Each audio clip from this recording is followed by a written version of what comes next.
So we're now on the back slope of the property of 509 Oldfield Cove here in Kennesaw, and we came across this shingle here that has hail damage on it. This hail hit is soft to the touch, and it has embedded granules, and also part of the mat has been punctured. So that's the one that we're going to be doing our repair work on. The tools we're going to be using is our roof hatchet. We've got our roof snake. We've also got some new nails. I'm going to go ahead and reach for this shingle up here.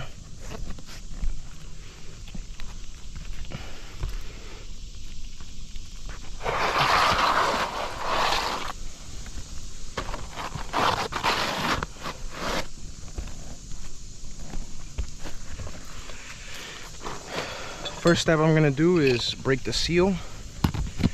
And when touching the shingles, we're going to keep it under 45 degrees.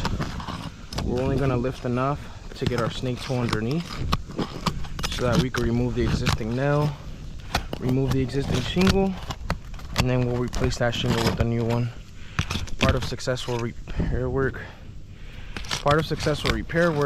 is when you're able to complete these steps without causing damage to other parts of the roof. But as you can tell, we've got a tear going on here in a similar spot to where we had our other video done too. But for the sake of documentation, we have to continue to prove what the roof reacts like when we do these repairs. First nail is out.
So as you can tell, a couple of areas right here, we have a tear on our already damaged shingle, which is not as important, but it's still worth noting. But we do have material transfer that's present here and here as well with mat piercing.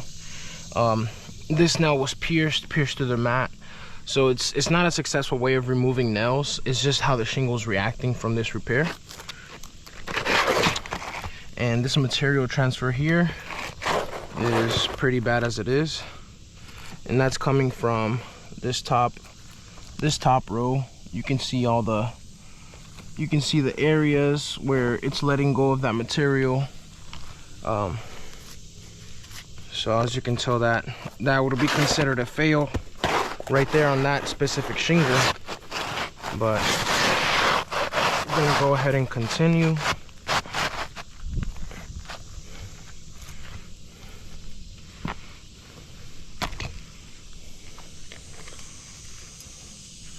So we're gonna grab our new nail.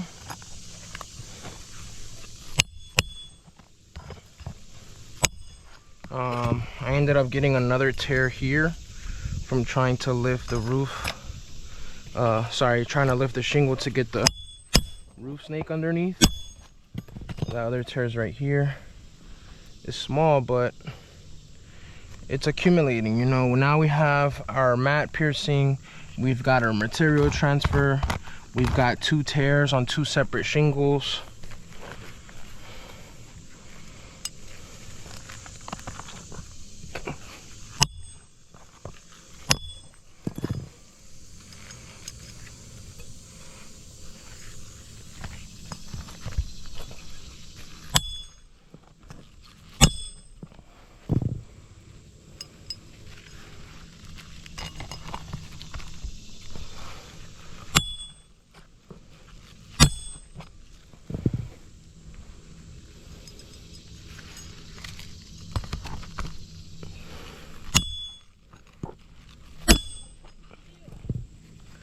And now we're gonna move over here to this side.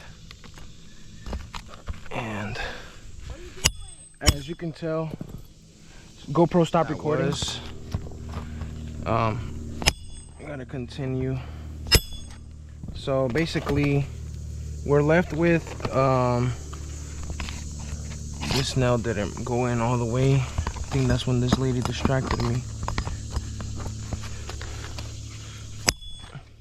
But basically, we're left with a couple of complications here on this roof. We've got a small tear here, a bigger tear here in this area. Go ahead and mark this up. A bigger tear here in this area. We were left with material transfer on the already damaged shingle that came from this top row here. And I went ahead and highlighted that one there. It's probably hard to see, but I'll photograph it afterwards. And also, we're left with other areas that have material transfer in other parts of the shingle as well. So when we do repairs such as these, it'll definitely compromise the integrity of the roof.